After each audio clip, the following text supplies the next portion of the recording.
Buongiorno e ben ritrovati, un nuovo appuntamento con l'informazione di Telefriuli. Sono in corso a Barcis le ricerche di una donna di 57 anni di Montereale Valcellina che ieri era andata nella località montana per un'escursione. Le ricerche sono orientate lungo il sentiero del Dint e nella Forra.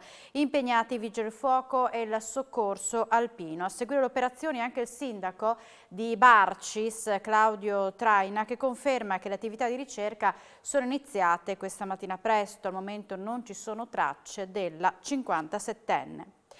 Prosegue l'iter regionale per la creazione dei distretti del commercio. L'assessore regionale Sergio Emidio Bini ha partecipato alla firma della lettera di intenti dei sindaci della Tresemane che porterà all'accordo per la nascita del distretto. I distretti del commercio sono uno dei cardini, se non il cardine principale all'interno di sviluppo impresa per quanto riguarda il settore del commercio. Io devo davvero fare un plauso per la celerità che hanno dimostrato i sindaci del territorio, le associazioni di categoria, per la lungimiranza. Oggi si firma una lettera di intenti importante che dà là a quello che è il processo di costituzione vera e propria del distretto. Si mettono insieme diverse comunità, 30.000 persone, uno strumento importante voluto dalle associazioni di categoria, dal sottoscritto e dall'intera Regione Friuli Venezia Giulia, nella quale verranno iniettate risorse importanti. Già in bilancio ci sono delle risorse importanti al fine di ammodernare, rendere sicuramente attrattive un po' tutte queste aree. Dare vita a un processo di riconoscimento IGP o DOP per l'asparago bianco friulano in modo da rendere riconoscibile sul mercato questo prodotto di eccellenza e garantire un valore aggiunto per i produttori e una maggiore trasparenza e tutela per i consumatori. Lo chiede il capogruppo del Movimento 5 Stelle in Consiglio regionale, Mauro Capozzella, che presenterà un'interrogazione per conoscere le eventuali iniziative della Giunta regionale in questo senso. L'asparago bianco friulano è una coltivazione di pregio, apprezzata dai consumatori italiani ma anche da quelli austriaci e tedeschi, sottolinea Capozzella. Nelle ex province di Gorizia, Fossalone e Fiumicello, Udine, Tavagnacco e Reana e Pordenone, Casarsa, Zoppola e Cordenons esistono zone particolarmente vocate alla produzione di questo ortaggio. L'esponente dei 5 Stelle evidenzia come in regione non manchino eventi e sagre per promuovere e valorizzare questa eccellenza friulana, ma afferma si tratta di iniziative slegate fra di loro e portate avanti soltanto grazie all'impegno di comitati e volontari. In Veneto invece sono operanti da tempo consorzi di tutela e promozione che sarebbe opportuno attivare anche in Friuli Venezia Giulia. In regione è aperta la campagna vaccinale contro la TBE, malattia trasmessa dal morso della zecca che in alcuni casi può portare anche alla morte. L'esperto Maurizio Ruscio consiglia la vaccinazione soprattutto a chi frequenta abitualmente le campagne e i boschi a partire dalla zona collinare in su. Perché è importante la vaccinazione contro la TBE, soprattutto nel Triveneto? È un'infezione che è presente in gran numero nei paesi a noi vicino, la Slovenia, l'Austria, la Svizzera. Da noi dichiariamo 156 casi dal 2017 fino al 2020, quindi nell'ambito nazionale è meno frequente rispetto a questi paesi contermini.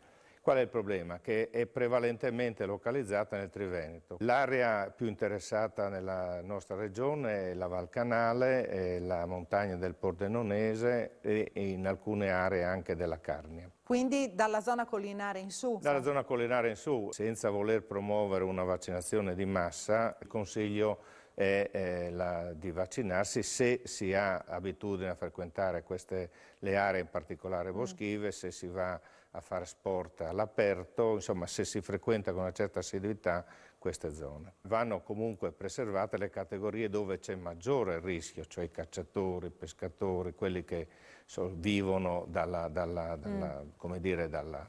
pedemontana in su. Devo dire che io ho più volte fatto operazioni di dissuasione, passatemi il termine, perché volevano vaccinarsi persone dove la malattia non è segnalata, quindi non aveva nessun significato. Mi sembra che l'ipotesi di chiusura del gas russo non sia qualcosa di imminente. Sicuramente il governo italiano sta lavorando per avere nuove fonti di approvvigionamento e in particolar modo ho visto delle missioni fatte dal Presidente del Consiglio Mario Draghi per nuovi accordi di collaborazione con paesi produttori di gas. È chiaro che noi dobbiamo lavorare sulla parte infrastrutturale, lo ha affermato il Presidente del Friuli Venezia Giulia e della Conferenza delle Regioni Massimiliano Fedriga a margine di un incontro poco fa a Trieste. La risurrezione del Cristo di Jacopo Tomadini potrà essere eseguita in tutto il mondo grazie a un certosino lavoro di recupero e di ricostruzione degli spartiti originali. L'opera sarà presentata in anteprima a Codroipo e a Udine. L'ultima esecuzione della Resurrezione del Cristo di Jacopo Tomadini risale al 1977 al Teatro alla Scala di Milano in occasione di una raccolta fondi a sostegno delle popolazioni terremotate del Friuli. Ora l'opera del principale compositore friulano dell'Ottocento, apprezzata anche da Franz Liszt, è stata recuperata e sarà riproposta dal coro Santa Sabide di Codroipo dall'Orchestra Giovanile Filarmonici Friulani il 30 aprile nel Duomo di Codroipo, il 1 maggio nella chiesa di San Pietro Martire a Udine. Il lungo lavoro di recupero consentirà di mettere a disposizione di tutti i nuovi materiali di studio per future esecuzioni. Non esisteva del materiale orchestrale per poterla eseguire. Parlo banalmente di partiture, di parti orchestrali per gli strumenti, tutta una serie di lavori editoriali sostanzialmente che per eseguire della musica sono necessari, che per quest'opera non c'erano. È stato necessario riprendere il manoscritto originale che è conservato attualmente a Milano all'Archivio Ricordi, confrontarlo con un'edizione del 1800 che è l'unica sopravvissuta e quindi siamo riusciti alla fine a ottenere una nuova edizione, quindi una nuova partitura orchestrale di questo lavoro che è stata appena pubblicata. Quindi adesso quest'opera è a disposizione di cori e orchestre in tutto il mondo per l'esecuzione, quindi abbiamo anche dato la possibilità ad altri di riprendere questo lavoro. Ed ora andiamo al Teatro della Corte di Osoppo per lo spettacolo della stagione della prosa di Anatema Teatro Il Grigio.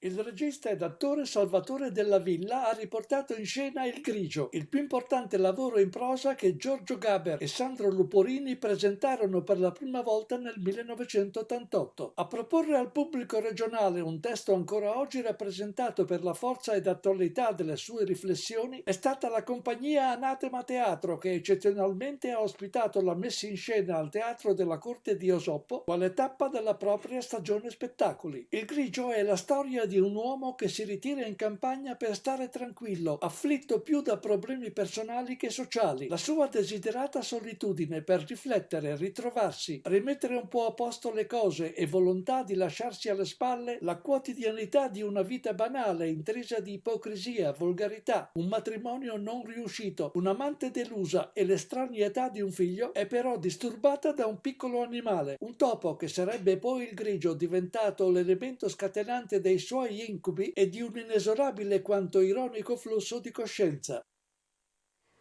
Siamo allo sport, seppur già retrocesso, il Pordenone Calcio ha provato a mettere in difficoltà ieri il Cosenza andando in vantaggio con l'Ovisa. È arrivata alla fine una sconfitta, Mattedino nel fare il bilancio della stagione fa i complimenti ai ragazzi e lamenta un episodio arbitrale a sfavore.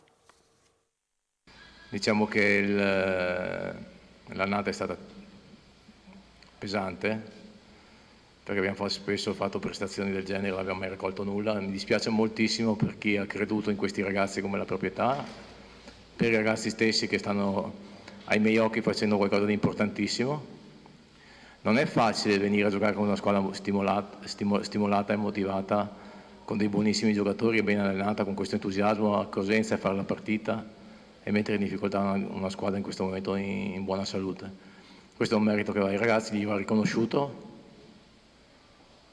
e non me ne voglia nessuno, perché io sono sempre un uomo di sport, non mi sono mai appiccicato o attaccato a alibi che sono più o meno fragili, però in un momento importante della partita ricevere un'ingiustizia dal punto di vista proprio arbitrale sinceramente non mi pare corretto, perché non c'entra niente né il Cosenza né i suoi splendidi tifosi.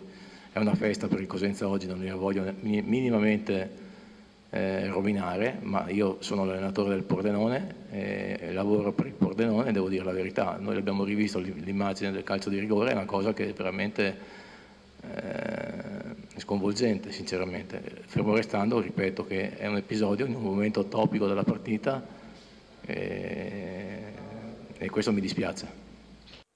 Siamo in chiusura, subito dopo la pubblicità appuntamento con A Voi la linea. Grazie per l'attenzione e buona giornata.